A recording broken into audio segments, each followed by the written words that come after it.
This is continuing coverage of Milton. And right now at 11:30, we are taking a live look at Ponce Inlet from New Smyrna Beach. You can see the lighthouse there. Volusia County, or Volusia Island intercoastal areas under evacuation orders in part of places tonight. Flagler County is still monitoring the forecast and urging people to prepare for evacuation orders. Let's bring in First Warning Chief Meteorologist Tony Mainolfi to talk about the storm surge and flooding risk for our coastal communities. Clearly, they've got it over in the Tampa Bay region, but that storm could wrap around to our own area. Yeah, so we made this map last night with the concern in mind for both Volusia and Flagler County. We knew that was coming. So what we want to do now, Stu, is we want to kind of break this down. I think a lot of folks here in Central Florida that are new don't realize what flood zone their area. Flagler County has done something a little bit differently though here this year. I wanted to show you this.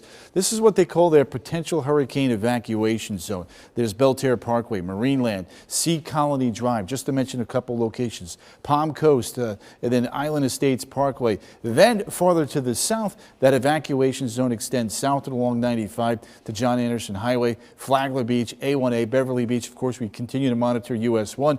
And then Flagler County has decided, you know what, there's another flood zone. It's in and around the lake. So they're calling this a potential lake flood area, and they are going to watch and monitor the St. Johns, especially with the potential for significant rainfall. In Volusia County, it's done a little bit differently. They're still sticking with A, B, C, and D, E zones. Those are right there, and we're starting to get indication that they're going to start doing this more and more. You just heard Stu talking about those evacuations that they're going to be doing. And there's a lot of creeks and streams. A lot of that water can be pushed inland on the backside of that storm, so they'll continue to evaluate that. There's Oak Hill. Oak Hill, east of US 1 there, you're in Zone A. West of there, you're in BC. Closer to I-95, you're in Zone DE. Now, when you get to Brevard County, multiple zones here, a lot of different things going on. Of course, you got the Kennedy Space Center, you got Titusville, you got the lagoon there, over towards Cocoa. Clearly now in the red zone there, the A zone, whereas along the 515 in US 1, we've got C, D,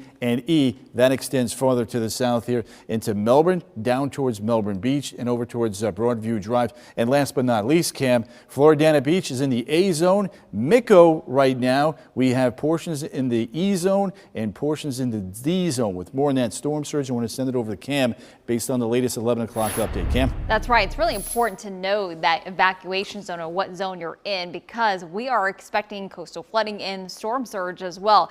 In fact, our coastal communities, Flagler County, Brevard, and Volusia counties, all under storm surge watches.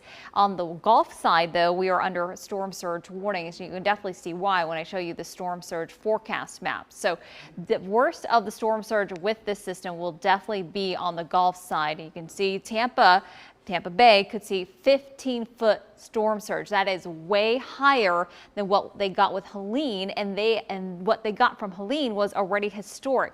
Now, as Milton crosses the peninsula and emerges on the Atlantic side, on the backside of the system, our coastal communities could get up to 5-foot storm surge as well, and that's why it's very important to know your evacuation zone, which Tony just showed you earlier. On top of the storm surge risk, we're also under a severe weather risk for Wednesday, especially Wednesday evening. You can see I-4 on eastward, you're under a level 2 out of 5 risk for severe storms.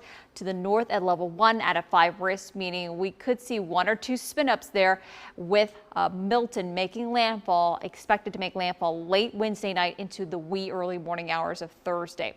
So if you haven't made preps yet, you still have a window of opportunity to do so. Here's looking at your 12-hour forecast for tomorrow. It's going to be cloudy, drizzly, and a very dreary day here across Central Florida, but you do have time to get those preparations ready, because not only are we worried about storm surge, but the potential for some fairly widespread power outages in certain portions of the state.